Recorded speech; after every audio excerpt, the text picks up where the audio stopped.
Hello दोस्तों, कैसे हो आप सब? दोस्तों आज के हम वीडियो में अपने पिछले वीडियो की सीरीज को आगे बढ़ाते हैं और हमने कहा था कि जो इसका नेक्स्ट पार्ट होगा 130 प्लस क्वेश्चन जो होंगे करंट अफेयर्स जो हम थ्रू एमसीक्यू कर रहे थे उसको हम अगले वीडियो में कवर करेंगे, तो उसी का ये पार्ट है। तो दोस्तों हमने वीडियो के अंत में एक आपसे सवाल पूछा था कि काशी तमिल समागम का संयोजन किस शहर में किया जाएगा? याद है दोस्तों? अगर आपने हमारा पिछला वीडियो नहीं देखा है तो प्लीज जाकर के देखिए और कमेंट करिए अगर आपको इस क्वेश्चन का आंसर पता हो। चलिए, अगर आपने नहीं देखा है और डायरेक्ट आप मेरा ये वीडियो देख रहे हैं तो मैं आपको आंसर बता देता हूँ यहाँ पर कि जो लेटेस्ट में काशी तमिल समागम हुआ है उसका राइट आंसर आपका वाराणसी हो जाएगा। तो वाराणसी में दोस्तों 16 नवंबर से लेकर के 19 दिसंबर तक ये आपका 2022 में काशी तमिल समागम का आयोजन किया गया। राइट दोस्तों, चलिए आगे बढ़ते हैं। तो ऑस्टियोपोरोसिस रोग मुख्य रूप से निम्नलिखित में से किसे प्रभावित करता है? तो आपको पता होगा दोस्तों कि ऑस्टियोपोरोसिस जो होता है दोस्तों, ये विटामिन डी की कमी से हड्डियों में होने वाली एक बीमारी होती है।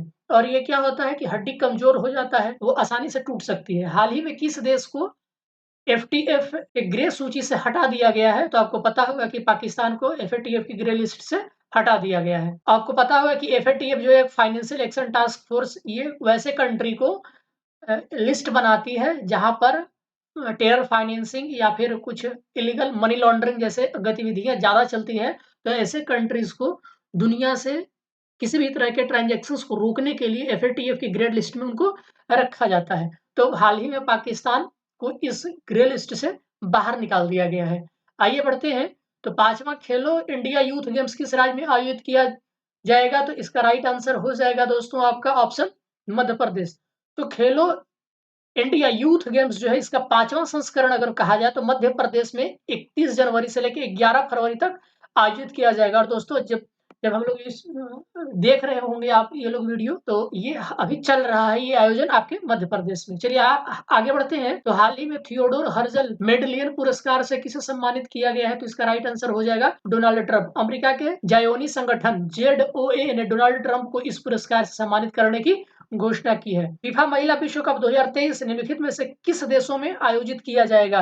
तो आपको पता होगा कि ये न्यूजीलैंड और ऑस्ट्रेलिया में आयोजित किया जाएगा। आपका राइट आंसर ऑप्शन ई हो जाएगा। तो महिला विश्व कप के आधिकारिक शुभंकर के रूप में एक फुटबॉल प्रेमी पेंगुइन तंजुनी का अनावरण किया गया। यह 2023 में ऑस्ट्रेलिया और न्यूजीलैंड में आयोजित किया जाएगा। याद रखेंगे शुभंकर कौन सा है? तो पेंगुइन तजूनी है। आगे बढ़ते हैं। तो हमारा अगला सवाल हो जाए कि हाल ही में पीएम आवास योजना जो शहरी पुरस्कार 2021 के तहत सर्वश्रेष्ठ नीति पहल के लिए किस राज्य ने जीत हासिल की है? तो इसका राइट आंसर हो जाएगा आपका ओडिशा।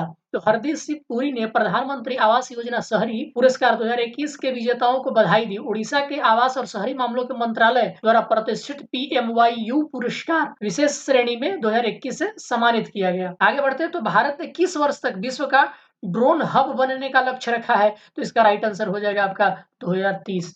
सीआईआई और किस अन्य निकाय ने पंजाब में पराली जलाने को कम करने के लिए वायु अमृत परियोजना की शुरुआत की है? तो इसका आंसर है आईओसी यानी कि इंडियन ऑयल कॉर्पोरेशन ने पंजाब के संगरूर में सीआईआई के साथ मिलकर के पराली जलाने को एक कम करने के लिए एक प्रोजेक्ट वायु अमृत लॉन्च किया है। याद रखेंगे ये किस राज्य से रिलेटेड है, आपसे ये भी पूछ सकता है कि जो योजना है वायु अमृत ये किससे रिलेटेड है? तो ये आपका पराली जलाने के संबंधित जो पंजाब में जलाया जाता है जिसकी वजह से दिल्ली में बहुत ज्यादा एयर पोल्यूशन होता है, उसको टैकल करने की योजना है। आगे बढ़ते हैं। तो एडल गिव हुरन इंडिया परोपकार सूची 2022 के अनुसार दान देने में शीर्ष पर कौन है? तो इसका राइट आंसर हो जाएगा शिव नादर है। तो एचसीएल के संस्थापक शिव नादर ने भारत का सबसे उदार व्यक्ति के रूप में नामित हुए हैं। याद रखिएगा भारत के सबसे उदार व्यक्ति के रूप में किसे नामित किया गया है? तो शिव नादर को। और ये सूची कब का है और ये जारी कौन करता था? एडल गिव हुरन इंडिया परोपकार। और ये 2022 की सूची है।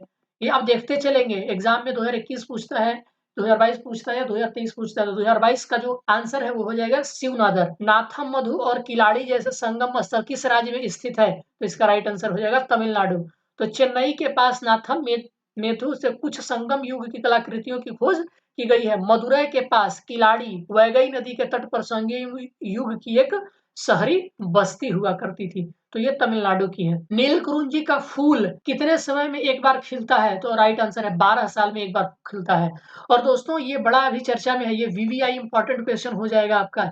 यह केरल, कर्नाटक, तमिलनाडु में पश्चिमी घाट के 16 जंगलों में पाई जाने वाली एक झाड़ी है। यह फूल 12 साल में एक बार खिलता है। Very very important. आप चाहे बीपीएससी दे रहे हो या एसएससी दे रहे हो या सीडीपीओ का एग्जाम दे रहे हो या बीपीएससी के द्वारा ऑडिट एग्जाम दिया जा रहा है, ये सभी के लिए बहुत ही इंपॉर्टेंट होने जा रहा है दोस्तों। अगर आपको वीडियो पसंद आ रहा है तो प्लीज लाइक करिए, शेयर करिए और सब्सक्राइब करना न भूलें। चलिए आगे बढ़ते हैं। तो फरजाद बी गैस किस क्षेत्र में स्थित है? ये भी बड़ा चर्चा में रहा था हाल ही में दोस्तों। तो इसका राइट आंसर है ईरान। इसकी खासियत यह है कि इसकी खोज भारतीय कंपनी ने की थी और इसमें भारत की हिस्सेदारी जो है वो 30% पेशकश की गई है ईरान की तरफ से, कि भारत जो है इस कंपनी में, ये जो आपका गैस क्षेत्र है, इसमें भारत की हिस्सेदारी 30% तक हो सकती है। तो ईरान के फरजाद बी गैस के क्षेत्र में के विकास में ओवीएल और उसके भागीदारों को 30% हिस्सेदारी की पेशकश की गई है। ये जो आपका याद रखेंगे, वेरी वेरी इंपॉर्टेंट। आगे बढ़ते हैं। तो राइनोसोर आपको पता होगा कि असम में पाए जाते हैं। उसका आयुसीएन स्थिति क्या है? तो इसका राइट आंसर हो जाएगा आपका कमजोर। ठीक है दोस्तों, संरक्षण की स्थिति आयुसीएन की इसका कमजोर है। कौन सा राज्य हमारा बेटी हमारा मन अभियान शुरू करेगा? तो इसका राइट आंसर है आपका छत्तीसगढ़। ये आप स्कीम याद रखेंगे। छत्तीसगढ़ ने महिला सुरक्षा की दिशा में हमार बेटी हमार मान अभियान की घोषणा की है। चलिए आगे बढ़ते हैं। तो निम्नलिखित में से कौन सा देश एशियन पाम ऑयल अलायंस का सदस्य नहीं है? तो इसका राइट आंसर हो जाएगा मलेशिया। तो पाम तेल आयातक देशों ने एशियन पाम ऑयल अलायंस की स्थापना की घोषणा की है। ये देश कौन कौन से हैं? तो भारत, पाकिस्तान, श्रीलंका, बांग्लादेश और नेपाल। दोस्तों ये आपका है, ये आयातक देशों का है। और मलेशिया, इंडोनेशिया क्या है? ये निर्यातक, बहुत बड़े निर्यातक देश हैं। तो याद रखिएगा, ये पाम तेल आयातक देशों का है, ना कि निर्यातक देशों का समूह है। एपोवा जो है आपका, इसको शॉर्ट फॉर्म में एपोवा कहते हैं और पूरा नाम है एशियन पाम ऑयल अलायंस। तो एपोवा में कौन कौन सदस्य है? तो भारत, पाकिस्तान, श्रीलंका, बांग्लादेश और नेपाल। और मलेशिया चूंकि आपका एक्सपोर्टर कंट्री में आता है, पाम ऑयल का एक्सपोर्ट करता है।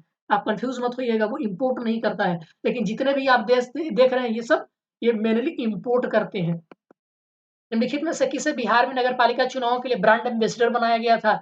तो आपको पता होगा कि मनोज बाजपेयी और पंकज त्रिपाठी दोनों को बनाया गया था। आपका राइट आंसर ऑप्शन ई हो जाएगा। सीबीआई ने निम्नलिखित में से किसके विरुद्ध ऑपरेशन मेघचक्र चलाया था? तो ऑपरेशन मेघचक्र जो है ये बाल यौन शोषण के विरुद्ध चलाया गया था। और ये चलाया कौन था दोस्तों? तो सीबीआई ने।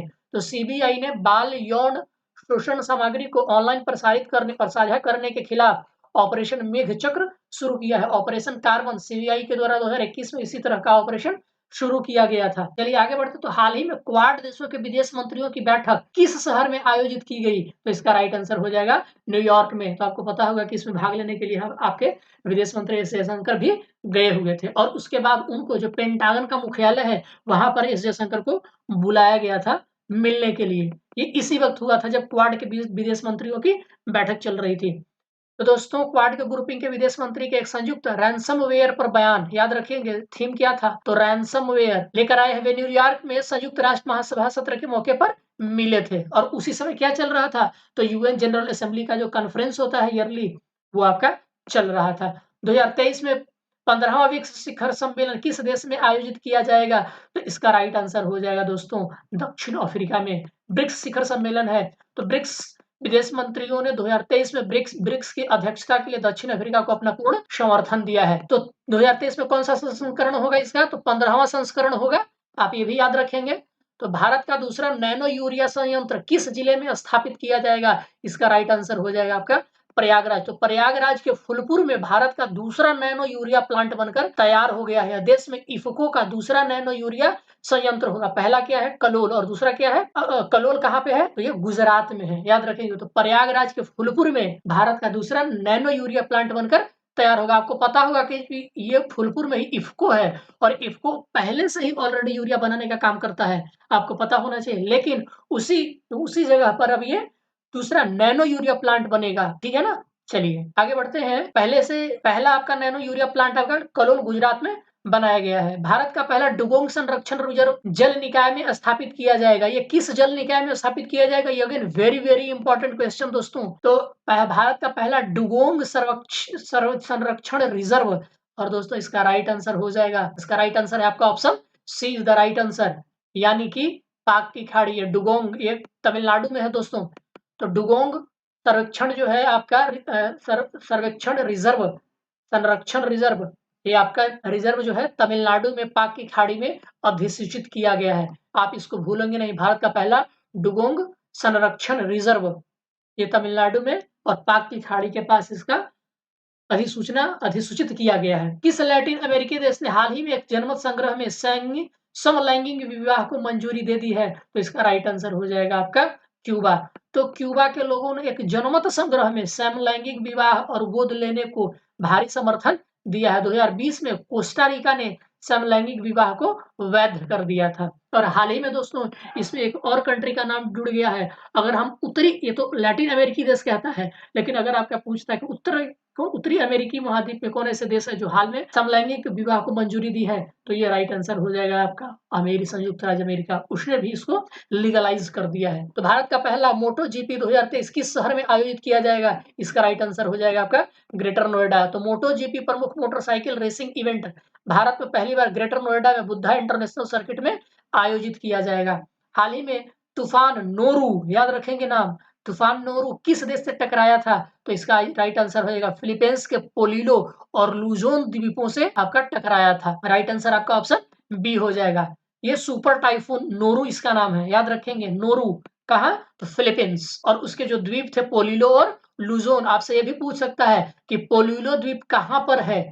हिंद महासागर में, पैसिफिक ओशन में, अटलांटिक ओशन में? तो याद रखेंगे कि आपका फिलीपींस कहां पे पड़ता है। चलो आप कमेंट करके बताओ दोस्तों कि फिलीपींस कहां पड़ता है, या फिर आप पोलिलो और लुजोन द्वीप किस ओशियन में पड़ेंगे। चलिए दोस्तों यहाँ पर आपका रिवीजन भी हो जाएगा। आगे बढ़ते हैं। तो बिहार में सुरजापुरी और वज्जिका बोली निम्नलिखित में से किस जिले में बोली जाती है? तो इसका राइट आंसर हो जाएगा दोस्तों सुरजापुरी बोली है मुख्य रूप से किशनगंज, कटिहार, पूर्णिया, अररिया में बोली जाती है। वही अगर वज्जी का बात करें तो वैशाली, मुजफ्फरपुर और सीतामढ़ी, शिवहर और समस्तीपुर में बोली जाती है। तो दोनों बोलियां कह रहा है। तो देखिए किशनगंज में बोली जाती है, किशनगंज, पूर्णिया, इन दोनों में बोली जाती है आपका सूरजपुर, और वैशाली और मुजफ्फरपुर में आपकी बोली जाती है वज्जिका। राइट आंसर क्या हो जाएगा? ऑप्शन ई हो जाएगा।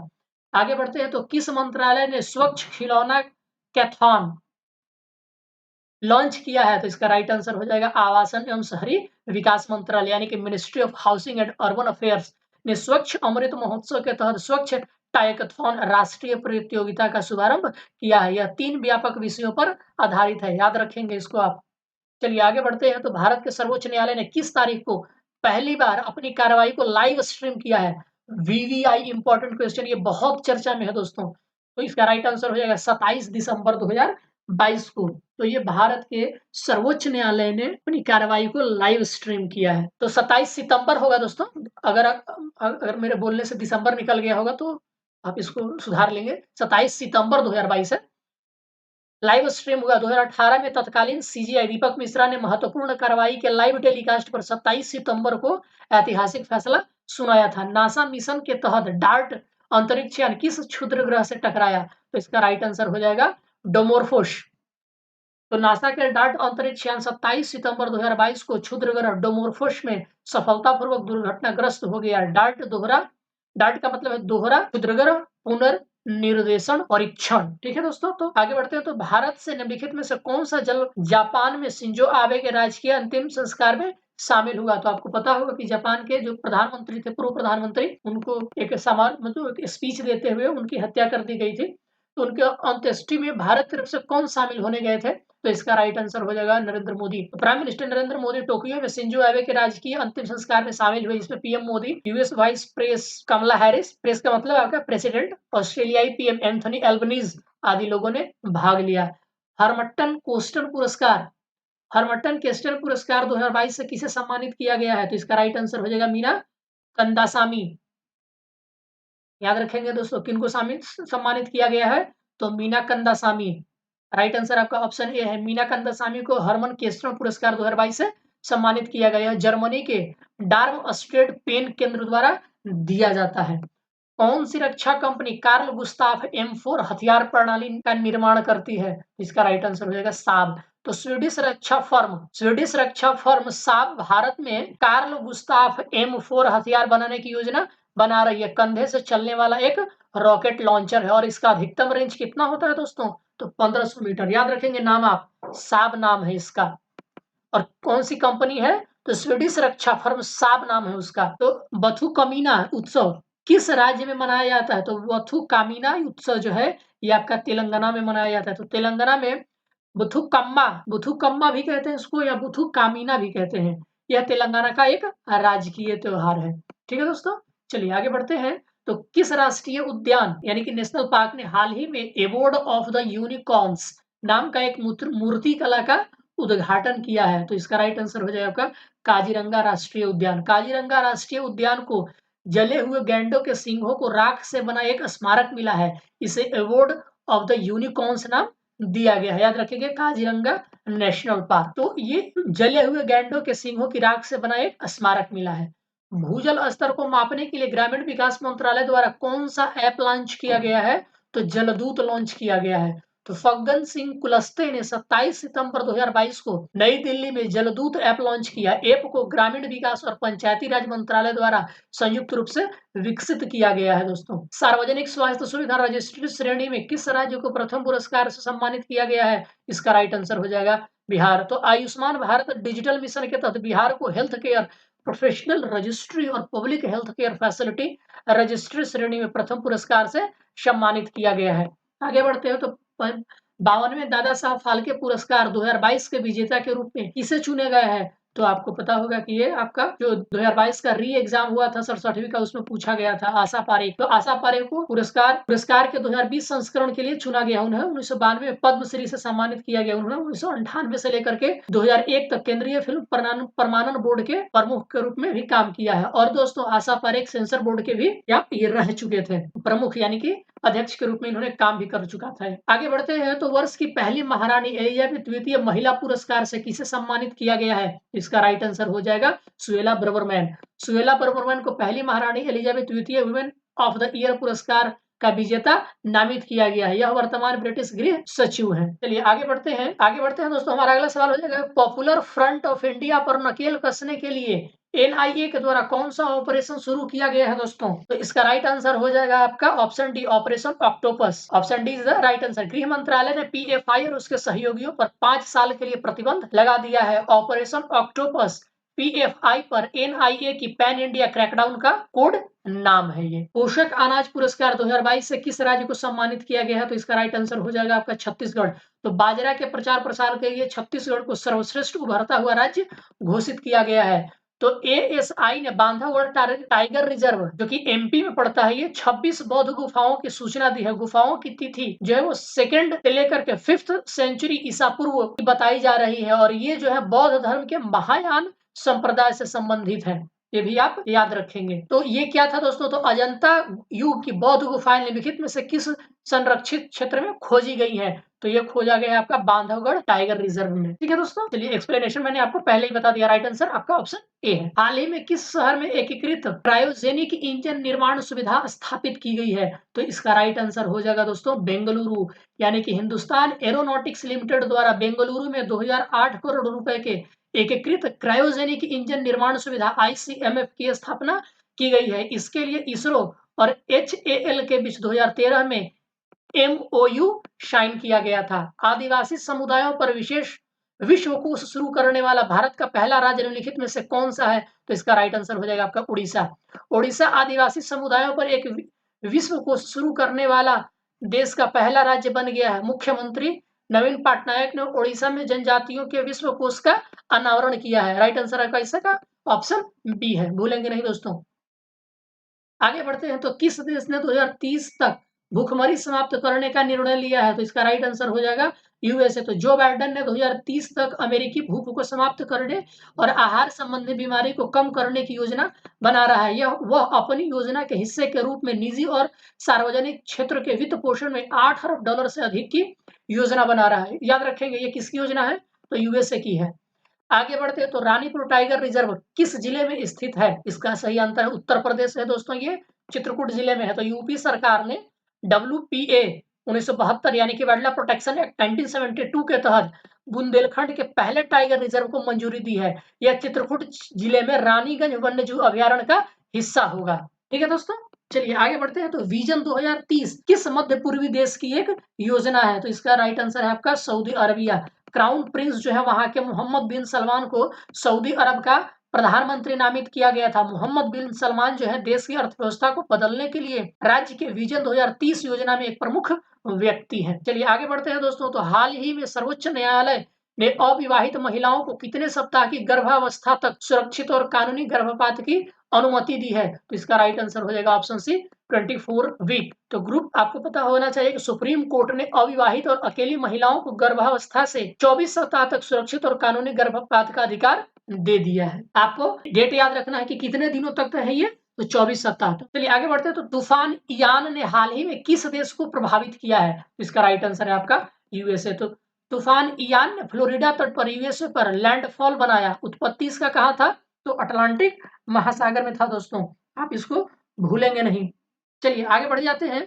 तो भारत का पहला कोचिंग हब किस शहर में विकसित किया जाएगा? तो इसका राइट आंसर हो जाएगा आपका जयपुर में दोस्तों, ऑप्शन बी इसका सही आंसर हो जाएगा। चलिए आगे बढ़ते हैं। देश का पहला कोचिंग हब जयपुर राजस्थान के प्रतापनगर में विकसित किया जा रहा है। यह राजस्थान सरकार की अनूठी परियोजना है।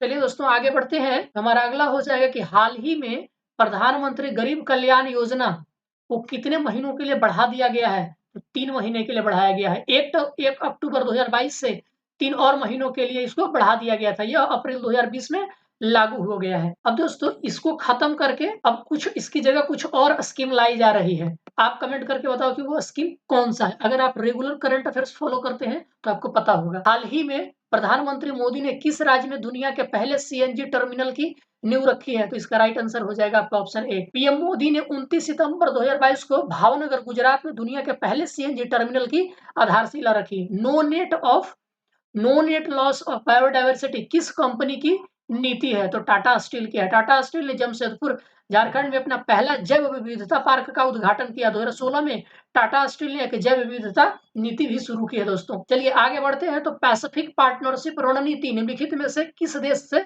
जुड़ी हुई है? तो इसका राइट आंसर हो जाएगा यूएसए। भारत के नए chief of defence staff CDS के रूप में किसे नियुक्त किया गया है? दोस्तों इसका राइट आंसर हो जाएगा आपका ऑप्शन डी है अनिल चौहान को। तो नया जो सीडीएस है भारत के बने हैं वो कौन बने हैं? तो Anil Chauhan. Very very important, आप इसको याद रखेंगे, वेरी वेरी इंपॉर्टेंट है ये। तो एक्सप्लेनेशन देख लेते हैं। तो सरकार ने लेफ्टिनेंट जनरल अनिल चौहान जो कि सेवानिवृत्त हो गए थे को नया सीडीएस नियुक्त किया है, यानी कि चीफ ऑफ डिफेंस स्टाफ। 8 दिसंबर 2021 को तमिलनाडु में एक हेलीकॉप्टर दुर्घटना में पहले सीडीएस जनरल बिपिन रावत की मृत्यु हो गई थी। आप सबको पता होगा। ठीक है दोस्तों, तो ये था आपका पैसिफिक पार्टनरशिप रणनीति निम्नलिखित में से किस देश से जुड़ी हुई है? तो यूएसए से। तो पैसिफिक पार्टनरशिप स्ट्रेटजी के तहत यूएसए ने प्रशांत द्वीपों के लिए $810 मिलियन की फंडिंग की घोषणा की है। ठीक है दोस्तों, चलिए आगे बढ़ते हैं। हमारा अगला हो जाएगा ग्लोबल इनोवेशन इंडेक्स 2022 में भारत का रैंक क्या है? तो इसका राइट आंसर हो जाएगा आपका बी, 40वां है। तो जीआईआई 2022 में भारत 6 पायदान चढ़ करके 40वें स्थान पर पहुंच गया। ऐसा इसलिए दोस्तों कि 2021 में भारत का जो रैंकिंग था वो 46वां रैंकिंग था। ठीक है दोस्तों, चलिए आगे बढ़ते हैं। तो राष्ट्रीय स्वच्छ वायु कार्यक्रम एनसीएपी के तहत केंद्र ने किस वर्ष तक 40% पार्टिकुलेट मैटर को कम करने का लक्ष्य रखा है? तो 2026 तक। तो केंद्र ने एनसीएपी के तहत, एनसीएपी का मतलब नेशनल क्लीन एयर प्रोग्राम के तहत आने वाले शहरों में पार्टिकुलेट मैटर में 40% की कमी का एक नया लक्ष्य निर्धारित किया गया है। ईयर याद रखेंगे 2026 तक। तो मसूर की बुनाई और पटोला हस्तकला का संबंध किस राज्य से है? तो इसका राइट आंसर हो जाएगा ऑप्शन बी, ये गुजरात राज्य से है। तो महत्वपूर्ण दस्तकारी आप देख लीजिए यहाँ पर एक बार कौन कौन से हैं। तो महत्वपूर्ण दस्तकारी वस्त्र स्थान टोडा कढ़ाई सुगंधी तमिलनाडु, मतलब कि ये कहाँ स्थित है? तो मसरू बुने पटोला ये गुजरात का है। आपको अभी पटोला जो है साड़ी ये काफी चर्चित में था। बंधा टाई एंड डाई ये संबलपुर उड़ीसा का है। ये आप याद रखेंगे, पटोला वेरी वेरी इंपॉर्टेंट। विश्व हृदय दिवस 2022 की थीम क्या है? तो इसका राइट आंसर हो जाएगा हर दिल के लिए दिल का प्रयोग। Option A is the correct answer. हृदय स्वास्थ्य की बढ़ती चिंताओं के बारे में जागरूकता बढ़ाने के लिए हर साल 29 सितंबर को हृदय दिवस मनाया जाता है और इस बार का थीम था use heart for every heart. चलिए आगे बढ़ते हैं। तो किस देश में मंगल ग्रह पर बड़ी बाढ़ के प्रमाण मिले हैं? तो इसका राइट आंसर है आपका ऑप्शन डी, चीन।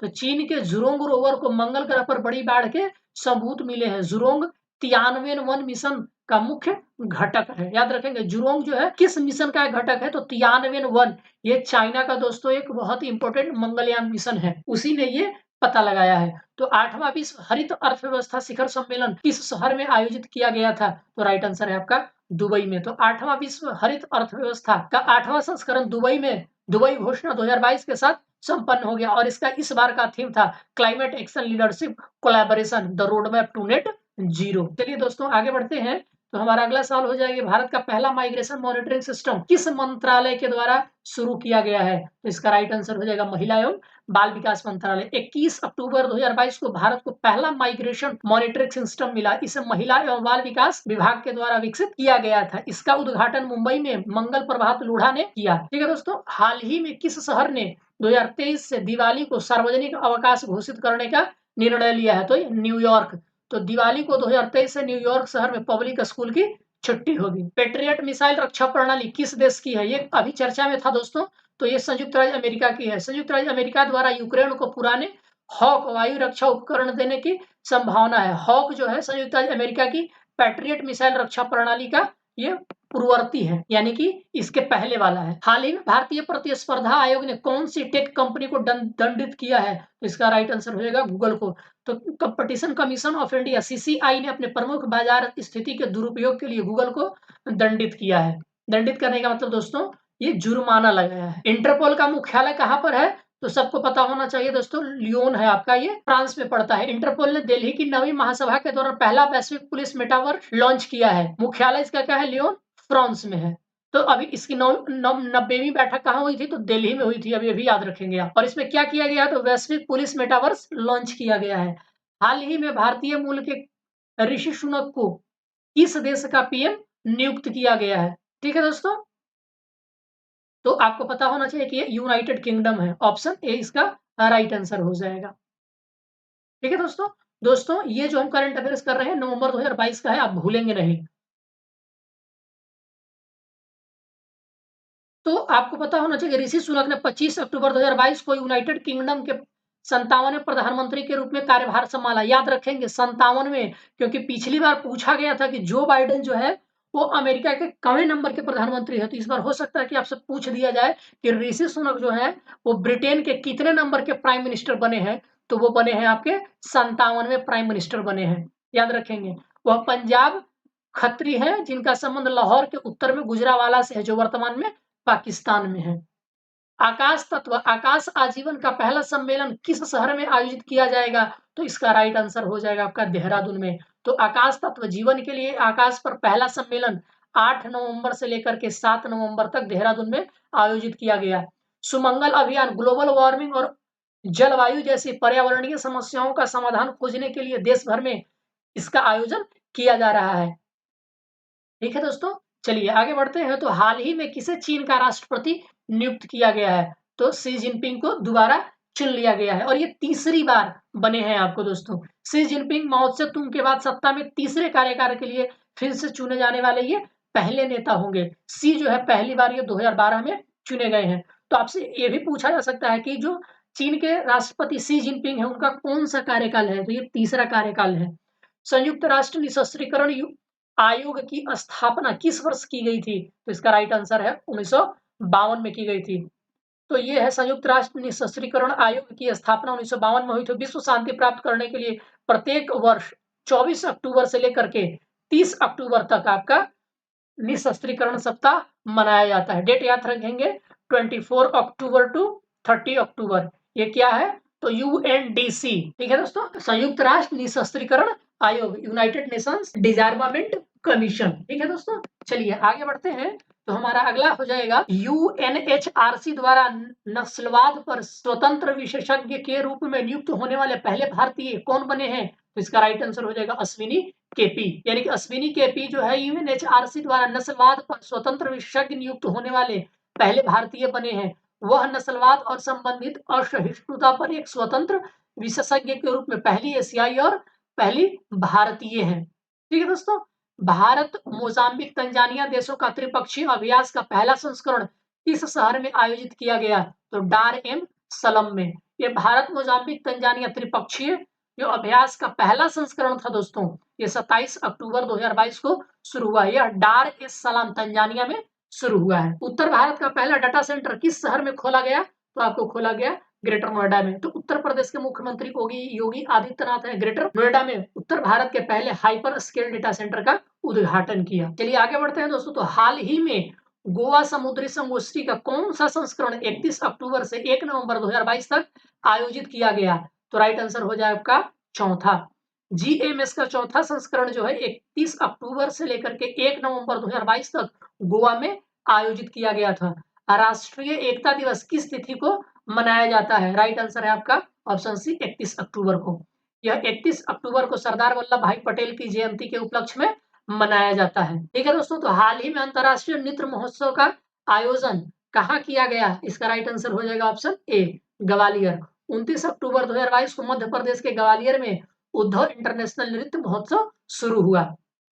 ठीक है दोस्तों। चलिए आगे बढ़ते हैं। तो फीफा अंडर 17 महिला विश्व कप 2022 किस टीम ने जीता है? तो इसका राइट आंसर हो जाएगा स्पेन। दोस्तों इसका आयोजन जो है भारत में हुआ है, याद रखेंगे, ये बहुत ही इंपॉर्टेंट हो जाता है। तो आपसे पूछा जा सकता है कि अंडर 17 महिला विश्व कप 2022 किस टीम ने जीता? तो स्पेन ने जीता। और उप विजेता कौन रहा था दोस्तों? तो ये कोलंबिया रहा था। तो आप भारत में होने वाले इंटरनेशनल टूर्नामेंटों पर खासकर नजर रखेंगे। बीपीएससी इस बार बिल्कुल ही छोड़ने वाली नहीं है। जो भी चीजें हुई है इंडिया में, इंटरनेशनल कोई भी इवेंट हुआ हो तो इसको आप एकदम कंठस्थ रखेंगे। तो उप विजेता कौन था? कोलंबिया था और वो 1-0 से हार गया था और स्पेन जीत गया था आपका। हाल ही में लुइस एनासियो डा सिल्वा को किस लैटिन अमेरिकी देश के राष्ट्रपति के रूप में निर्वाचित किया गया है? तो इसका राइट आंसर हो जाएगा ब्राजील। तो ये लूला डा सिल्वा को ब्राजील का नया राष्ट्रपति चुना गया है और ये जो है तीसरी बार बने हैं। आपसे पूछा जा सकता है कि हाल ही में ब्राजील के जो नए राष्ट्रपति बने हैं लूला डा सिल्वा, ये उनका कौन सा टर्म है? तो ये तीसरा टर्म है उनका। लुइज, इनका पूरा नाम है लुइज एनासियो लूला डा सिल्वा बोल्सोनारो को, ये बोल्सोनारो, जारे बोल्सोनारो ये पहले थे, को हरा करके तीसरी बार ब्राजील के राष्ट्रपति बने हैं। हाल ही में पीएम मोदी ने किस राज्य में मियावाकी जंगल का उद्घाटन किया है? तो ये गुजरात में। तो पीएम नरेंद्र मोदी ने गुजरात के एक भूल भुलैया उद्यान सहित 3 आकर्षण समर्पित किए।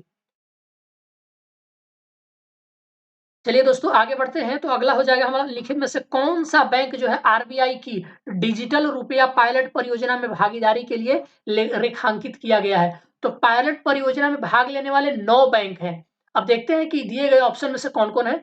तो स्टेट बैंक ऑफ इंडिया है, एसबीआई आपका हो गया, बैंक ऑफ बड़ौदा है, यूनियन बैंक है और यूनियन बैंक ऑफ इंडिया है, आपका एचडीएफसी बैंक है, आईसीआईसी बैंक है और आपका कोटक महिंद्रा बैंक है, यस बैंक है, आपका आईडीएफसी फर्स्ट बैंक है और एचएसबीसी की पहचान की गई है। तो ये आपके 9 बैंक है। याद रखेंगे कि आरबीआई की डिजिटल रुपया पायलट परियोजना में कितने बैंकों को शामिल किया गया है? तो 9 बैंकों को शामिल किया गया। आपका राइट आंसर यहाँ पर 9 है। आपसे बीपीएससी ये भी पूछ सकती है कि कितने बैंकों को शामिल किया गया है? तो वो 9 बैंक है। ठीक है दोस्तों। और इसमें जो आपके पब्लिक सेक्टर के बैंक हैं और जो प्राइवेट सेक्टर के बैंक हैं, दोनों को सम्मिलित किया गया है। ठीक है दोस्तों, आप भूलेंगे नहीं। चलिए आगे बढ़ते हैं। तो कौन सा देश 2023 में 12वीं विश्व हिंदी सम्मेलन की मेजबानी करेगा? तो इसका राइट आंसर हो जाएगा आपका फिजी। तो फिजी अगले साल मतलब इसी साल 15 से 17 फरवरी 2023 तक 12वें विश्व हिंदी सम्मेलन की मेजबानी करेगा दोस्तों।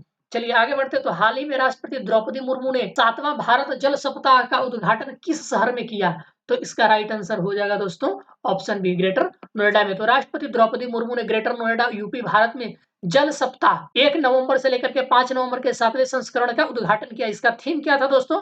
तो सतत विकास और समानता के लिए जल सुरक्षा। आगे बढ़ते हैं। तो भारत जल सप्ताह 2022 में निम्नलिखित में से कौन भागीदार देश है? राइट दोस्तों। तो इसका सही आंसर हो जाएगा आपका ऑप्शन ई। तो राष्ट्रपति द्रौपदी मुर्मू ने ग्रेटर नोएडा के यूपी में 1 नवंबर से जो 5 नवंबर तक चला था 7वें संस्करण का उद्घाटन किया। इसमें डेनमार्क, सिंगापुर और फिनलैंड, डेनमार्क, सिंगापुर और फिनलैंड जो है ये भागीदार देश थे। इसका आयोजन जल संसाधन, नदी विकास और गंगा संरक्षण मंत्रालय के द्वारा किया जा रहा था। ठीक है दोस्तों। चलिए आगे बढ़ते हैं। संयुक्त राष्ट्र वर्ष 2022 के लिए काउंटर टेररिज्म समिति के अध्यक्ष कौन है? तो इसका राइट आंसर होगा रुचिरा कंबोज। तो भारत ने 28-29 अक्टूबर 2022 को नई दिल्ली में आतंकवाद रोधी समिति यानी कि यूएनएससी एंड सीटीसी की एक विशेष बैठक आयोजित की थी। 2022 के लिए सीटीसी की जो अध्यक्ष हैं वो रिचिरा रुचिरा कंबोज को बनाया गया है। चलिए आगे बढ़ते हैं। तो मानगढ़ नरसंहार निम्नलिखित में से किस जनजाति से संबंधित है? तो ये भील जनजाति से संबंधित है। तो पीएम मोदी ने राजस्थान के बंसवाड़ा में भील स्वतंत्रता सेनानी श्री गुरु गोविंद सिंह को श्रद्धांजलि दी। मानगढ़ नरसंहार 17 नवंबर 1913 को हुआ था। आप डेट याद रखेंगे, आपसे पूछा जा सकता है क्योंकि ये करंट से रिलेटेड है दोस्तों कि मानगढ़ नरसंहार कब हुआ था। तो 17 नवंबर 1913 को, आप भूलेंगे नहीं। अंग्रेज भील रैली में गोलियां चलाई जिसमें लगभग 1500 आपके आदिवासी मारे गए थे दोस्तों, इसीलिए ये इतना महत्वपूर्ण हो जाता है। चलिए आगे बढ़ते हैं। तो परिघटना कोरोनल होल, आपने नाम सुना होगा कहीं ना कहीं कोरोनल होल के बारे में। एक किससे संबंधित है? तो ये सूर्य की सतह से संबंधित है। सूर्य पर कोरोनल होल यानी कि मुस्कुराता हुआ आपने स्माइलिंग सन का नाम सुना होगा, ये बड़ा आजकल के चर्चा में था। तो स्माइलिंग सन जिसको हम कोरोनल होल भी कहते हैं, ये आपका इससे रिलेटेड है, सूर्य की सतह से रिलेटेड है। नामक एक घटना देखी, छवि को नासा सोलर डायनेमिक्स ऑब्जर्वेटरी के द्वारा कैप्चर किया गया था। ठीक है दोस्तों। एशिया की पहली रोगजनक कम करने वाली पैथोजन रिडक्शन मशीन किस शहर में स्थापित किया गया है? तो इसका राइट आंसर हो जाएगा आपका लखनऊ के। तो केजीएमयू लखनऊ में एशिया की पहली पैथोजन रिडक्शन मशीन लॉन्च की गई है। भारत का पहला एकीकृत एक्वा पार्क किस राज्य में स्थापित किया गया है? तो अरुणाचल प्रदेश में। तो केंद्र सरकार ने अरुणाचल प्रदेश में भारत के पहले एकीकृत एक्वा पार्क की स्थापना को मंजूरी दी है। और ये जगह कहाँ है? तो अरुणाचल प्रदेश के निचले सुबनसिरी जिले में, ये तारिन जाइरो में स्थित है। सरकार के प्रमुखों की एससीओ परिषद की बैठक में भारत का प्रतिनिधित्व किसने किया? आप ऑप्शन देख लीजिए, मैं आपको आंसर बताता हूं। तो आंसर है आपके ऑप्शन सी। तो सी में है आपके फॉरेन मिनिस्टर एस जयशंकर जी। एक्सप्लेनेशन देख लेते हैं दोस्तों। तो विदेश मंत्री एस जयशंकर ने एससीओ के शासनाध्यक्षों की परिषद की वर्चुअल बैठक में भारत का प्रतिनिधित्व किया। यह व्यापार और आर्थिक एजेंडे पर ध्यान केंद्रित करता है और अपने वार्षिक बजट को मंजूरी देता है। राइट दोस्तों। चलिए आगे बढ़ते हैं। तो रानीपुर टाइगर रिजर्व, अभी हमने इसके पहले वाले क्वेश्चन में किया था, तो ये किस राज्य में है? तो आपको पता होना चाहिए कि ये उत्तर प्रदेश में है। तो 31 अक्टूबर 2022 को रानीपुर टाइगर रिजर्व भारत में 53वां टाइगर रिजर्व यूपी में चौथा बन गया है। यह चित्रकूट जिले के रानीपुर में स्थित है और इसका जो क्षेत्रफल है 529 वर्ग किलोमीटर है। राइट दोस्तों। चलिए आगे बढ़ते हैं। हमारा अगला हो जाए कि भारत और किस अन्य देश के बीच गरुड़ वायु अभ्यास आयोजित किया गया है? तो इसका राइट आंसर है आपका फ्रांस। तो गरुड़ जो होता है आपका, ये भारत और फ्रांस के बीच आयोजित होता है। भारतीय फ्रांसीसी वायुसेना जोधपुर में 18 दिवसीय सैन्य अभ्यास कर रही है। भारत जो है चौथी बार इसकी मेजबानी कर रहा है। ठीक है दोस्तों। चलिए आगे बढ़ते हैं। तो किस देश ने दुनिया का पहला ओरल कोविड का टीका देना शुरू किया है? ठीक है दोस्तों। तो इसका राइट आंसर है आपका ऑप्शन डी, चीन। तो संघाई चीन ने ओरल कोविड वैक्सीन देना शुरू किया। इसे कैंसिनो बायोलॉजिक्स इंक के द्वारा विकसित किया गया था। ठीक है दोस्तों। भारत का लक्ष्य किस वर्ष तक यूरिया के आयात को समाप्त करना है? तो राइट आंसर हो जाएगा आपका ऑप्शन ए, 2025 तक। तो हाल ही में भारत द्वारा परीक्षण किया गया AD-1 क्या है? तो दोस्तों ये इंटरसेप्टर मिसाइल है। भारत के ballistic missile defence interceptor missile AD-1 का पहला सफल उड़ान परीक्षण किया गया। यह एक्सपो वायुमंडलीय और इंडो वायुमंडलीय अवरोधन दोनों के लिए डिजाइन किया गया है। ठीक है दोस्तों। तो आपको इसका हम एक्सप्लेनेशन देख लेते हैं। तो भारत का लक्ष्य जो है 2025 तक यूरिया के आयात को समाप्त करना है। नैनो कणों वाले स्वदेशी स्थानीय यूरिया का उत्पादन 2025 तक बढ़कर 5 मीट्रिक टन हो जाएगा। भारत दुनिया में यूरिया का सबसे बड़ा आयातक देश है। ठीक है दोस्तों। लक्ष्य कब तक रखा गया है? तो 2025 तक। हाल ही में सिम्बेक्स का 29वां संस्करण भारत में किस स्थान पर आयोजित किया गया था? तो इसका राइट आंसर हो जाएगा विशाखापट्टनम में। तो ये है सिंगापुर भारत समुद्र द्विपक्षीय अभ्यास सिम्बेक्स 26 से 30 अक्टूबर तक विशाखापट्टनम में आयोजित किया गया था। ये बंदरगाह चरण विशाखापट्टनम समुद्री चरण बंगाल की खाड़ी में किया गया था। यहां से अब याद रखेंगे ये सिंगापुर इंडिया मैरीटाइम ये एक्सरसाइज है ये। ठीक है दोस्तों। चलिए आगे बढ़ते हैं। तो भारत में C295 विनिर्माण सुविधा किस राज्य में स्थापित की जाएगी? तो ये गुजरात में की जाएगी। तो पीएम मोदी ने गुजरात के वडोदरा में 295 ट्रांसपोर्ट एयरक्राफ्ट मैन्युफैक्चरिंग प्लांट की आधारशिला रखी। C295 परिवहन विमान का पहला IAF स्क्वाड्रन भी वडोदरा में स्थापित किया जाएगा। इस राज्य केंद्र शासित प्रदेश ने देश में एकमुश्त संपत्ति माफी योजना के रूप में समृद्धि 2022-23 शुरू की है। तो इसका राइट आंसर हो जाएगा आपका ऑप्शन बी, दिल्ली। तो दिल्ली के उपराज्यपाल विनय कुमार सक्सेना ने समृद्धि 2022-23 योजना शुरू की। यह एक बार की संपत्ति कर माफी योजना है। ठीक है दोस्तों। भारत किस राज्य में रक्षा गलियारा स्थापित करने की योजना बना रहा है? तो इसका राइट आंसर हो जाएगा आपका ऑप्शन ई, भारत सरकार ने प्रत्येक गलियारे में लगभग 10,000 करोड़ रुपए के निवेश को आकर्षित करने के उद्देश्य से देश में 2 रक्षा औद्योगिक गलियारे स्थापित किए हैं। एक उत्तर प्रदेश में और दूसरा तमिलनाडु में है। तो उत्तर प्रदेश और तमिलनाडु, ऑप्शन ई इसका सही आंसर हो जाएगा। बिहार सरकार ने अगले 3 वर्षों में कितने पर्यटन स्थलों को विकसित करने का लक्ष्य रखा है? तो इसका राइट आंसर हो जाएगा आपका ऑप्शन डी, ये 160 है। तो बिहार में 3 साल के भीतर 160 पर्यटन स्थलों का विकास किया जाएगा। सड़क सुविधा के लिए 4 मॉडल तय किए गए हैं, यानी प्रीमियम, स्टैंडर्ड, बेसिक और मौजूदा। चलिए आगे बढ़ते हैं। तो टाइग्रे क्षेत्र निम्नलिखित में से किस देश में स्थित है? वेरी वेरी इंपॉर्टेंट क्वेश्चन है दोस्तों ये। तो ये जो है दोस्तों इथियोपिया में स्थित है। तो इथियोपिया के टाइग्रे में संघर्ष में शामिल पक्ष शत्रुता की अस्थायी समाप्ति पर सहमत हो गए हैं। ठीक है दोस्तों, वेरी वेरी इंपॉर्टेंट क्वेश्चन, याद रखेंगे। टाइग्रे किसके लिए, किससे संबंधित है? तो इथियोपिया में है ये। चलिए आगे बढ़ते हैं। तो किस समूह ने भारत से जस्ट एनर्जी ट्रांजिशन पार्टनरशिप यानी कि जेईटीपी में शामिल होने का आग्रह किया है? तो इसका राइट आंसर हो जाएगा G7। तो G7 ने भारत से एक जस्ट एनर्जी ट्रांजिशन पार्टनरशिप में शामिल होने के लिए कहा है, जो भारत में स्वच्छ ऊर्जा परियोजनाओं को तेजी से तैनाती में मदद करेगा और संभवतः कोयले पर देश के निर्भरता को कम करने की कोशिश करेगा। तो डोनी पोलो हवाई अड्डा किस राज्य में स्थापित किया जा रहा है? तो ये अरुणाचल प्रदेश में स्थापित किया जा रहा है दोस्तों। तो केंद्रीय मंत्रिमंडल ने होलोंगी ईटानगर एमपी में ग्रीनफील्ड हवाई अड्डे का नामकरण डोनी पोलो हवाई अड्डे के रूप में करने की मंजूरी दी। जैविक और विषैला हथियार सम्मेलन किस वर्ष लागू हुआ? इसका राइट आंसर हो जाएगा आपका 1975 में। ठीक है दोस्तों, तो biological and toxin weapons convention BTWC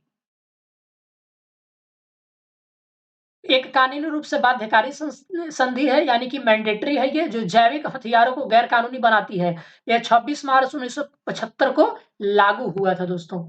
चलिए आगे बढ़ते हैं। तो सतर्कता जागरूकता सप्ताह 2022 का विषय क्या है? तो इसका राइट आंसर हो जाएगा आपका ऑप्शन एक विकसित राष्ट्र के लिए भ्रष्टाचार मुक्त भारत। तो केंद्रीय सतर्कता आयोग यानी कि सेंट्रल विजिलेंस कमीशन ने 31 अक्टूबर से लेकर के 6 नवंबर 2022 तक सतर्कता जागरूकता का सप्ताह मनाया। इस बार की थीम थी एक विकसित राष्ट्र के लिए भ्रष्टाचार मुक्त भारत। ठीक है दोस्तों, आगे बढ़ते हैं हम। तो हमारा अगला क्वेश्चन हो जाएगा, विजिलेंट स्टार्म किन 2 देशों के बीच एक संयुक्त अभ्यास है? इसका राइट आंसर हो जाएगा भारत, ये है राइट आंसर है दक्षिण कोरिया और यूएसए। तो दक्षिण कोरिया अमेरिका विजिलेंस स्टार्म सैन्य अभ्यास कर रहे हैं। चलिए आगे बढ़ते हैं। तो किस मंत्रालय ने प्रदर्शन ग्रेडिंग इंडेक्स 2020-21 जारी किया है? तो राइट आंसर हो जाएगा आपका शिक्षा मंत्रालय।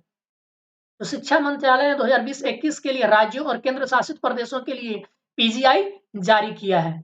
ठीक है दोस्तों, आगे बढ़ते हैं। तो इजराइल के नए प्रधानमंत्री के रूप में किसे चुना गया है? तो एक बार फिर से बेंजामिन नेतन्याहू को चुना गया है। यह है ट्रैक साइकिलिंग एशिया कप 2022 किस देश में आयोजित किया जाएगा? तो ये भारत में आयोजित किया जाएगा। तो केरल में 25 नवंबर से लेकर के 28 नवंबर 2022 तक track Asia cup 2022 cycling tournament की मेजबानी किया गया है, क्योंकि ये अब ये तो खत्म हो चुका है। मौना लोआ ज्वालामुखी किस देश द्वीप पर है? तो सबको पता होगा, काफी फेमस है, हवाई द्वीप पर है ये सबसे ऊंचा है मौना लोआ। ठीक है, दुनिया का सबसे बड़ा सक्रिय ज्वालामुखी भी है ये। किस राज्य ने राइजिंग सन वाटर फेस्ट 2022 की शुरुआत की है? तो ये मेघालय ने की है। वेरी वेरी इंपॉर्टेंट, याद रखेंगे आप। मेघालय के मुख्यमंत्री कोनराड के संगमा ने मेघालय के ओमियम स्पोर्ट्स कॉम्प्लेक्स में इस 3 दिवसीय उत्सव 2022 का उद्घाटन किया। किस बैंक ने भारत का पहला तरता हुआ वित्तीय साक्षरता शिविर आयोजित किया है? तो इसका राइट आंसर हो जाएगा दोस्तों ऑप्शन बी, यानी कि IPPB।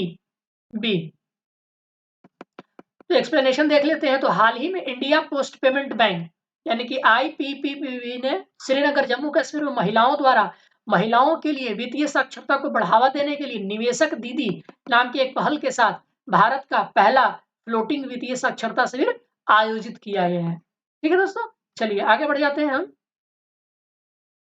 तो भारत में ब्लू फ्लैग समुद्र तटों की कुल संख्या कितनी है? तो इसके राइट आंसर हो जाएगा आपका 12 है। वेरी वेरी इंपॉर्टेंट क्वेश्चन दोस्तों। 2 और भारतीय समुद्र तटों को प्रतिष्ठित अंतरराष्ट्रीय इको लेवल ब्लू फ्लैग सम्मानित किया गया है। नए समुद्र तटों में दोनों लक्षद्वीप में है, मिनिकॉय थुंडी बीच और कदमत बीच। दोनों समुद्र तटों को मिलाकर भारत में नीले समुद्र तटों की संख्या 12 हो गई है। आगे बढ़ते हैं। तो थुंडी और कदमत समुद्र तट किस राज्य या केंद्र शासित प्रदेश में स्थित है? तो अभी आपको ऊपर क्वेश्चन में बताया गया है। नए समुद्र तट दोनों लक्षद्वीप में है, मिनिकॉय, थुंडी और कदमत। अन्य भारतीय ब्लू फ्लैग समुद्र तट कौन कौन है, एक बार सुन लीजिए। तो शिवराजपुर गुजरात, घोघला दीव में है, कासरगोड और पुदुबिदरी कर्नाटक में है, कप्पड़ केरल में है, ऋषिकोंडा आंध्र प्रदेश में है, गोल्डन उड़ीसा में है, राधानगर अंडमान निकोबार में, कोवलम तमिलनाडु में और ईडन पुडुचेरी में है। ठीक है, ये काफी इंपॉर्टेंट है। ईडन आपसे पूछा जा सकता है कि ईडन नाम का बीच ये भारत के किस जगह पर है, राज्य या केंद्र शासित प्रदेश में? तो ये पुडुचेरी में है। चलिए दोस्तों आगे बढ़ते हैं। तो विश्व पोलियो दिवस ये कब मनाया जाता है?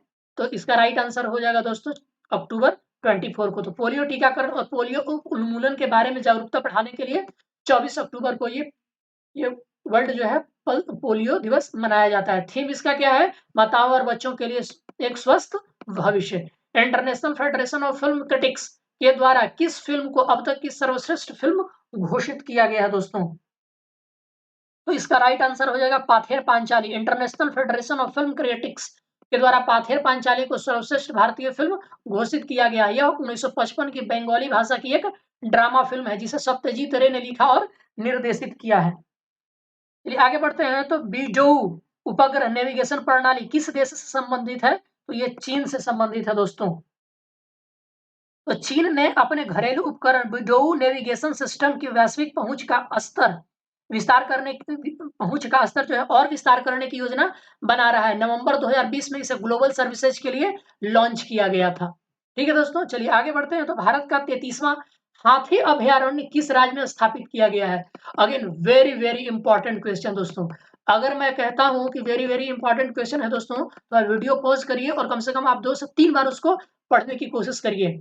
तो 33वां हाथी अभयारण्य जो है ये कहाँ? तो उत्तर प्रदेश में स्थापित किया गया है। तो केंद्र ने उत्तर प्रदेश के दुधवा पीलीभीत में टाइगर रिजर्व की स्थापना को मंजूरी दे दी है। भारत में स्थापित होने वाला 33वां हाथी रिजर्व होगा। पिछले 2 नवीनतम हाथी रिजर्व छत्तीसगढ़ में लेमरू और तमिलनाडु में अगस्त मलई है। ठीक है दोस्तों, चलिए आगे बढ़ते हैं। तो यूएमआई सम्मेलन और एक्सपो 2022 का 15वां संस्करण किस शहर में आयोजित हुआ? तो इसका राइट आंसर है आपका ऑप्शन डी, ये कोच्चि में हुआ था। तो यूएमआई सम्मेलन और एक्सपो 2022 का 15वां संस्करण 4 से 6 नवंबर 2022 को कोच्चि केरल में आयोजित किया गया। वर्तमान में भारत में दुनिया का 5वां सबसे बड़ा मेट्रो नेटवर्क है। ठीक है दोस्तों, तो भारत की सबसे बड़ी पवन टरबाइन की ऊंचाई कितनी है? इसका राइट आंसर हो जाएगा आपका 200। तो अडानी न्यू इंडस्ट्रीज लिमिटेड ने गुजरात के मुंद्रा में भारत की सबसे बड़ी पवन टरबाइन स्थापित की है। ये 200 मीटर लंबा और इसमें 5.2 मेगावाट बिजली पैदा करने की क्षमता है। शर्म अल शेख में सीओपी यानी कि कॉन्फ्रेंस ऑफ पार्टीज 27 का भारतीय प्रतिनिधिमंडल का नेतृत्व किसने किया था? तो इसका राइट आंसर हो जाएगा दोस्तों आपका ऑप्शन बी, और ये है आपके भूपेंद्र यादव। तो कॉप 26 6 से लेकर के 18 नवंबर 2022 तक शर्म अल शेख लाल सागर तट शहर मिस्र में आयोजित हुआ। सीओपी यूएनएफसीसी के कार्यान्वयन की निगरानी और समीक्षा के लिए जिम्मेदार सर्वोच्च निर्णय लेने वाला एक इकाई है। ठीक है, यूएनएफसीसी के अंतर्गत ये आता है कॉप 27, याद रखेंगे। चलिए दोस्तों आगे बढ़ते हैं। तो हमारा अगला हो जाएगा कि मिस्र में अफ्रीकी देशों के सांस्कृतिक सम्मेलन में बिहार के किस राजनेता ने भाग लिया है? तो संजय जायसवाल ने भाग लिया है दोस्तों। तो मिस्र के काहिरा में आयोजित अफ्रीकी देशों के सांस्कृतिक सम्मेलन में बिहार के बीजेपी अध्यक्ष डॉक्टर संजय जायसवाल शामिल हुए। निम्नलिखित में से कौन से ग्रीन हाउस गैसें हैं? तो आपको पता होना चाहिए कि कार्बन डाइऑक्साइड, मीथेन और नाइट्रस ऑक्साइड ये 3 प्रमुख आपके हैं। तो कार्बन डाइऑक्साइड, नाइट्रस ऑक्साइड और मीथेन ये ग्रीन हाउस गैसें हैं। ऑप्शन आपका ई राइट आंसर हो जाएगा। ग्लासगो कॉप 26 देशों ने वर्ष 2030 तक वैश्विक मीथेन उत्सर्जन में कम से कम 30% कटौती करने का संकल्प लिया है। याद रखेंगे दोस्तों, ये कॉप 26 का है। ठीक है, भूलेंगे नहीं। 2030 तक कितने परसेंट? तो 30% कम करने का लक्ष्य रखा गया है। अक्टूबर 2022 में के महीने के लिए कौन सा देश भारत के शीर्ष तेल आपूर्तिकर्ता के रूप में उभरा है? तो इसका राइट आंसर हो जाएगा आपका ऑप्शन बी। तो वोल्टेक्सा के अनुसार रूस अक्टूबर 2022 में भारत के लिए शीर्ष तेल आपूर्तिकर्ता के रूप में उभरा है। रूस अब तक भारत के कुल कच्चे आयात का लगभग 22% यानी कि 31 मार्च 2022 को 0.2% की आपूर्ति करता है। आप समझ सकते हैं कि 31 मार्च 2022 को कितना करता था, मात्र 0.2%। और वहीं अगर हम अक्टूबर 2022 की बात करें तो ये भारत के कुल आयात का लगभग, जो तेल आयात की हम बात कर रहे हैं उसका 22% ये निर्यात करता है भारत को।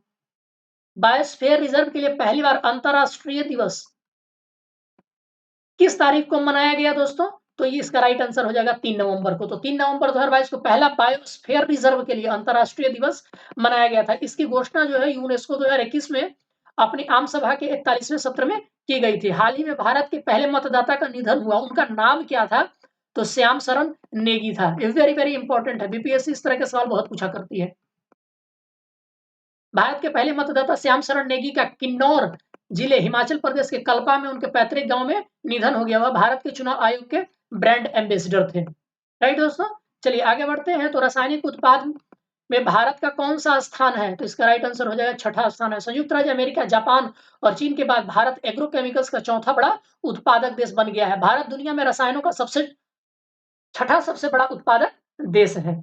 हाल ही में किस पहाड़ी में भारतीय काली मधुमक्खी की खोज की गई है? तो इसका राइट आंसर हो जाएगा आपका पश्चिमी घाट में। तो 200 से अधिक वर्षों के बाद भारत पश्चिमी घाट में मधुमक्खी की नई प्रजाति की खोज की गई है। एपिस कैरिजोडियन भारतीय काली मधुमक्खी की नई प्रजाति है। 17वें प्रवासी भारतीय दिवस के मुख्य अतिथि कौन होंगे? तो इसका राइट आंसर हो जाएगा मोहम्मद इरफान अली। तो गुयाना के राष्ट्रपति मोहम्मद इरफान अली 17वें पीबीडी सम्मेलन में मुख्य अतिथि होंगे। ऑस्ट्रेलियाई सांसद जेनेटा मस्केरेन हास युवा प्रवासी भारतीय दिवस में सम्मानित होने वाली अतिथि होंगी। वैश्विक जलवायु रिपोर्ट 2022 निम्नलिखित में से किस निकाय के द्वारा प्रकाशित की जाती है? तो इसका राइट आंसर हो जाएगा आपका WMO। वैश्विक जलवायु रिपोर्ट हाल ही में विश्व मौसम विज्ञान संगठन यानी कि WMO वर्ल्ड मेट्रियोलॉजिकल ऑर्गेनाइजेशन के द्वारा प्रकाशित की जाती है। ये वैश्विक औसत तापमान 2022 पूर्व औद्योगिक समय यानी कि 1850 से लेकर के 1900 की अवधि के लिए औसत से लगभग 1.15 डिग्री सेंटीग्रेड अधिक है। यानी कि औद्योगिक से पहले जितना टेम्परेचर थी आज के समय उससे मतलब कि 1.15 डिग्री सेंटीग्रेड ज्यादा तापमान है। अंतर्राष्ट्रीय हॉकी महासंघ के नए अध्यक्ष कौन बनाए गए हैं? तो मोहम्मद तैयब इकराम को बनाया गया है। मोहम्मद तैयब इकराम अंतर्राष्ट्रीय हॉकी महासंघ के नया अध्यक्ष चुन लिया गया है। नरेंद्र बत्रा ने 18 जुलाई 2022 को FIH अध्यक्ष पद से क्या किया था? इस्तीफा दे दिया था। चलिए दोस्तों आगे बढ़ते हैं। तो इंडियन बिल्डिंग कांग्रेस की 101वीं गवर्निंग काउंसिल की बैठक किस शहर में आयोजित हुई थी? तो इसका राइट आंसर है आपका ऑप्शन बी, पटना में। तो माननीय मुख्यमंत्री नीतीश कुमार ने IBC की 101वीं गवर्निंग काउंसिल की बैठक का उद्घाटन किया। यह 5 से 6 नवंबर को ज्ञान भवन पटना में आयोजित किया गया था। किस संगठन ने जलवायु आपदाओं से होने वाले नुकसान को कम करने के लिए प्रारंभिक चेतावनी प्रणाली स्थापित करने के लिए 5 वर्षीय योजना का अनावरण किया है? तो ये WMO है यानी कि वर्ल्ड मीटियोरोलॉजिकल ऑर्गेनाइजेशन। विश्व मौसम विज्ञान संगठन ने दुनिया भर में प्रारंभिक चेतावनी प्रणाली स्थापित करने के लिए 5 साल के कार्यक्रम का अनावरण किया। इसका उद्देश्य क्या है? तो जलवायु आपदाओं की बढ़ती संख्या से जीवन को बचाना और विनाश को कम करना। इसमें अब और 2027 के बीच $3.1 मिलियन के निवेश की परिकल्पना की गई है। तो आर्थिक रूप से कमजोर वर्गों जिनको कि हम EWS के नाम से जानते हैं को 10% आरक्षण के लिए कौन सा संशोधन किया गया? और संविधान के अनुच्छेद 15 के 6 और 16 के 6 जोड़ा गया।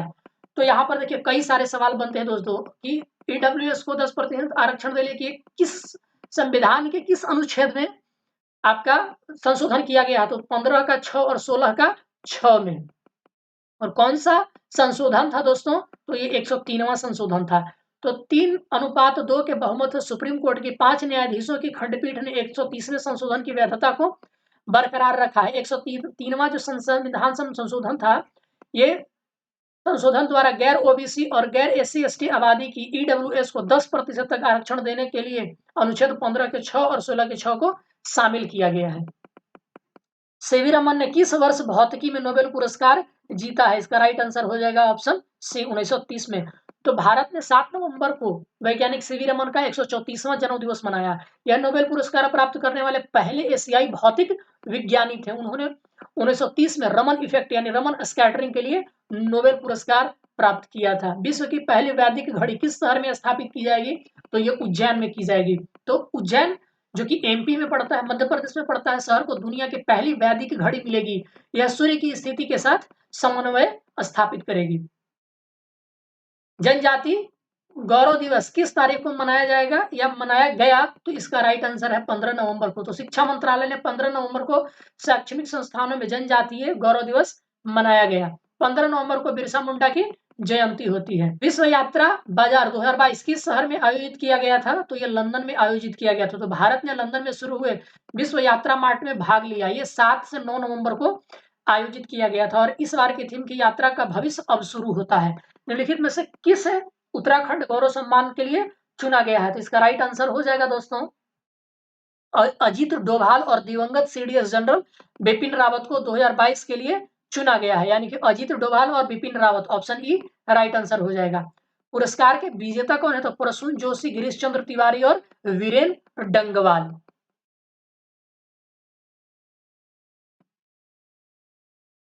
चलिए आगे बढ़ते हैं। तो 7 नवंबर 2022 को गुरु नानक देव जी की कौन सी जयंती मनाई गई? तो इसका राइट आंसर हो जाएगा दोस्तों आपका ऑप्शन बी। तो ऑप्शन बी देख लेते हैं क्या है दोस्तों। तो ऑप्शन बी में है आपका ये मनाया गया 553वां किनकी? तो गुरु नानक देव जी की 553वां जयंती मनाया गया। तो पीएम मोदी ने गुरु नानक देव की 553वीं जयंती समारोह शिरकत की।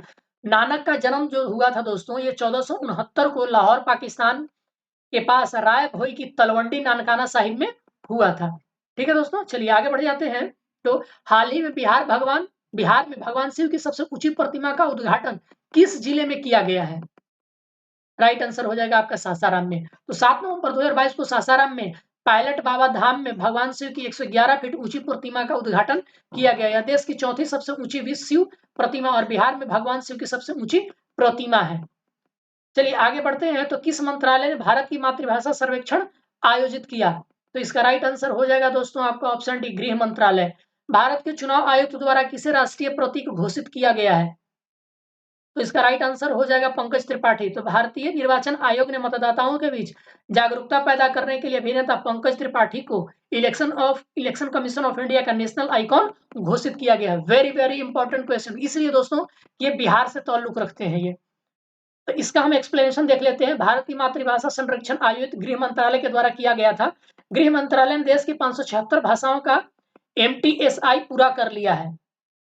सर्वाधिक बोली जाने वाली भाषा जो है वो हिंदी है, लगभग 43 से 46% तक, और उसके बाद बंगाली है 8%।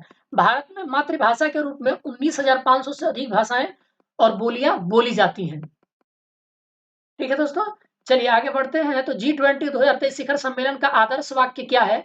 तो सबको पता होगा कि ये वसुधैव कुटुंबकम है। तो पीएम मोदी ने भारत के G20 प्रेसिडेंसी के लोगो, थीम और वेबसाइट का अनावरण किया। प्रतीक चिन्ह क्या है? तो पृथ्वी कमल से सटी हुई, और थीम क्या है? वसुधैव कुटुंबकम, यानी कि एक पृथ्वी, एक परिवार, एक भविष्य। मॉर्गन स्टैनली की रिपोर्ट के अनुसार भारत किस वर्ष तक दुनिया की तीसरी बड़ी अर्थव्यवस्था बन जाएगा? तो 2030 तक। तो भारत 2030 तक दुनिया की तीसरी सबसे बड़ी अर्थव्यवस्था और शेयर बाजार बनने के लिए तैयार है। इसकी जीडीपी के लिए 2031 तक 7.5 ट्रिलियन अमेरिकी डॉलर पार करने की संभावना है। आगे बढ़ते हैं। तो आसियान भारत अस्मरणीय शिखर सम्मेलन 2022 किस शहर में आयोजित किया जाएगा? तो इसका राइट आंसर है आपका नोम पेन।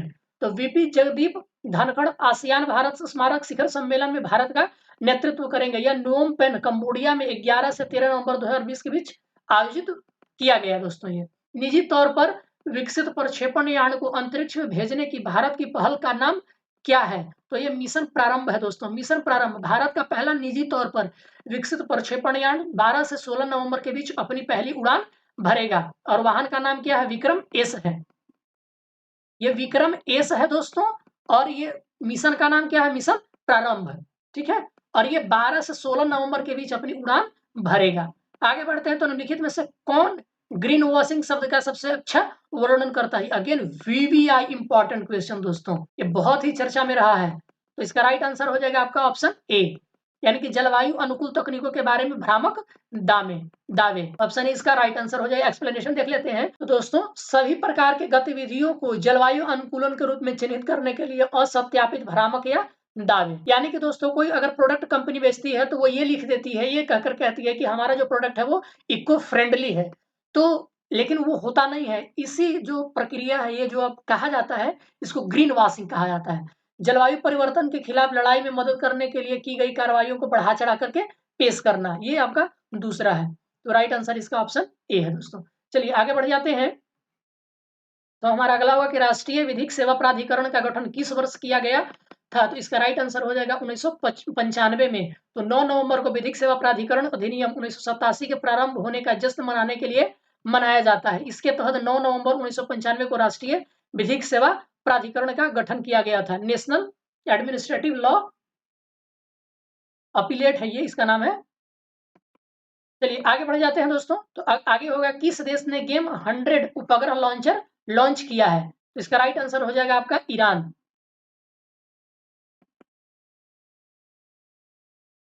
तो ईरान ने गेम 100 उपग्रह लॉन्चर का सफलतापूर्वक प्रक्षेपण किया। यह 3 चरणों का ठोस ईंधन वाला वाहन है। हाल ही में वित्त मंत्रालय ने पीएम आवास योजना के लिए कितने करोड़ की अतिरिक्त धनराशि स्वीकृत की है? तो इसका हो जाएगा राइट आंसर 13,000 करोड़ रुपए का। चलिए आगे बढ़ते हैं। तो बिहार आपदा प्रबंधन प्राधिकरण का गठन किस वर्ष किया गया था? तो इसका सही आंसर है 2007। तो माननीय मुख्यमंत्री नीतीश कुमार ने एसडीएमए के 15वें स्थापना दिवस समारोह का उद्घाटन किया। 2007 में बिहार में आपदा प्रबंधन प्राधिकरण का गठन किया गया था। आपका ऑप्शन ए है।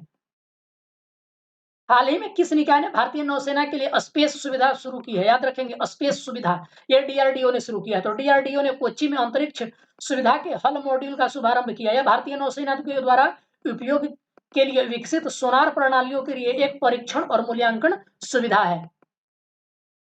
तो भारत का सबसे बड़ा मियावाकी वन किस शहर में स्थित है? तो अभी आपको पता होगा, कुछ पहले भी हम लोगों ने सवाल को किया है। तो राइट आंसर हो जाएगा हैदराबाद। हैदराबाद का बढ़ता हरा अंतरिक्ष शहर अब भारत के सबसे बड़े मियावाकी वन की मेजबानी करता है। इसमें देसी फलों और फूलों की पेड़ों की 126 प्रजातियां हैं और यह पक्षियों का स्वर्ग माना जाता है। भारत के 50वें मुख्य न्यायाधीश के रूप में किसे नियुक्त किया गया है? तो इसका राइट आंसर हो जाएगा आपका डीवाई चंद्रचूड़। तो ये 9 नवंबर 2022 को भारत के 50वें मुख्य न्यायाधीश के रूप में अपना पदभार संभाल लिए हैं। किस देश ने प्रथम केरल ज्योति पुरस्कार जीता है? तो इसका राइट आंसर हो जाएगा आपका ऑप्शन डी, एमटी वासुदेवन नायर। तो एमटी वासुदेवन नायर को प्रथम केरल ज्योति पुरस्कार प्राप्त करने के लिए चुना गया है। वह एक मलयालम साहित्य के दिग्गज और ज्ञानपीठ पुरस्कार विजेता है। किस संगठन ने फ्लड हब प्लेटफॉर्म लॉन्च किया है? तो इसका राइट आंसर हो जाएगा आपका गूगल। तो गूगल ने फ्लड हब लॉन्च ऐलान किया, जो बाढ़ के पूर्वानुमानों को प्रदर्शित करता है। गूगल ने 2018 में अपनी बाढ़ पूर्वानुमानों की सेवाओं को शुरुआत किया है। भारत का 53वां अंतर्राष्ट्रीय फिल्म महोत्सव किस शहर में आयोजित किया जाएगा? तो इसका राइट आंसर हो जाएगा पणजी में। तो 53वां जो IFFI है, ये आपका 20 नवंबर से लेकर के 28 नवंबर 2022 गोवा पणजी में आयोजित किया गया। अल्मा और ऑस्कर पुरस्कार IFFI का उद्घाटन करेंगे। ये ऑस्ट्रेलियाई फिल्म है दोस्तों। ये आगे बढ़ते हैं। तो एशिया की शक्ति व्यवसायी 2022 सूची किस संगठन के द्वारा जारी किया गया? तो राइट आंसर हो जाएगा फोर्स एशिया के द्वारा। यह सूची में फोर्स एशिया के द्वारा जारी की गई थी। सूची में 3 भारतीय महिलाएं शामिल है, गजल अलग, सोमा मुंडा और नमिता थापर। किस देश ने जलवायु के लिए मैंग्रोव अलायंस लॉन्च किया है? तो राइट आंसर हो जाएगा संयुक्त अरब अमीरात। तो COP27 mangrove alliance for climate यानी कि मैक को 8 नवंबर 2022 को लॉन्च किया गया था। यह संयुक्त अरब अमीरात UAE के इंडोनेशिया के नेतृत्व में एक पहल है दोस्तों। चलिए आगे बढ़ते हैं। तो पुष्कर मेला निम्नलिखित में से किस राज्य में आयोजित किया जाता है? तो राइट आंसर हो जाएगा आपका ऑप्शन ए, राजस्थान में। तो राजस्थान के द्वारा 1 नवंबर से लेकर के 9 नवंबर 2022 तक आयोजित किया गया था। यह अजमेर के पुष्कर शहर में आयोजित किया गया एक वार्षिक पशुधन मेला है। कुलदीप नैयर पत्रकारिता सम्मान 2022 से किसे सम्मानित किया गया है? तो ये अरफा खानम शेरवानी। गांधी पीस फाउंडेशन ने अरफा खान शेरवानी को पुरस्कार देने की घोषणा की। 2021 का पुरस्कार विजेता अजीत अंजुम थे। ये इस राज्य ने बैंक दर के आधार पर सोने की कीमत पेश की है। तो राइट आंसर हो जाएगा केरल। तो केरल जो है बैंक के दर के आधार पर एक समान सोने की कीमत पेश करने वाला पहला राज्य बन गया। यह 916 एक समान कीमत और 22 कैरेट शुद्धता वाले सोने की आधारित है। ये तो पीएम गति शक्ति मल्टी मॉडल जलमार्ग शिखर सम्मेलन किस शहर में आयोजित किया गया? तो इसका राइट आंसर है वाराणसी में। तो सर्बानंद सोनोवाल ने 11 नवंबर 2022 को वाराणसी में पीएम गति शक्ति मल्टी मॉडल जलमार्ग शिखर सम्मेलन का उद्घाटन किया। इसका आयोजन प्रधान ये भारतीय जलमार्ग प्राधिकरण यानी कि ये हो जाएगा पोर्ट शिपिंग और जलमार्ग मंत्रालय के द्वारा जारी किया गया। हाल ही में सूचना और प्रसारण मंत्रालय ने टीवी चैनलों से राष्ट्रीय महत्व पर कम से कम कितने मिनट की सामग्री प्रसारित करने को कहा है? इसका राइट आंसर होगा 30 मिनट तक। सैटेलाइट टीवी चैनलों को राष्ट्रीय महत्व और सामाजिक प्रासंगिकता के विषयों पर प्रतिदिन कम से कम 30 मिनट की सामग्री प्रसारित करने की आवश्यकता पर बल दिया है। दिशा निर्देशों ने 8 राष्ट्रीय महत्व और सामाजिक प्रासंगिकता के विषयों की पहचान की है। किस निकाय ने खाद्य और कृषि रिपोर्ट 2022 की स्थिति जारी की है? तो दोस्तों इसका राइट आंसर हो जाएगा आपका ऑप्शन ए FAO, यानी कि फूड एग्रीकल्चरल ऑर्गेनाइजेशन, खाद्य एवं कृषि संगठन के द्वारा state food of agricultural report 2022 का संस्करण जारी किया गया है। और ये जो है ये संयुक्त राष्ट्र संघ की विशेष एजेंसी है। हाल ही में किस शहर में Indian biological data centre IBDC का उद्घाटन किया गया है? तो इसका राइट आंसर हो जाएगा दोस्तों आपका ऑप्शन सी, यानी कि जीवन विज्ञान डेटा भारत के पहले इंडियन बायोलॉजिकल डेटा सेंटर का जितेंद्र सिंह के द्वारा अनावरण किया गया। यह जैव प्रौद्योगिकी फरीदाबाद हरियाणा के क्षेत्रीय केंद्र में स्थापित किया गया था दोस्तों। तो आपका राइट आंसर क्या हो जाएगा? ऑप्शन ए इसका राइट आंसर है। तो दोस्तों हम आगे की जो भी क्वेश्चंस हैं MCQs उसको अगले वीडियो में कवर करेंगे। अन्यथा दोस्तों वीडियो बहुत बड़ा हो जाएगा। फिर आपको वीडियो कैसा लग रहा है प्लीज हमें कमेंट करके बताओ। अच्छा लग रहा है तो शेयर करो, सब्सक्राइब करो, लाइक करो, और वीडियो देखने के लिए आप सबका बहुत बहुत शुक्रिया। मिलते हैं नेक्स्ट वीडियो में, तब तक के लिए आप सबका धन्यवाद।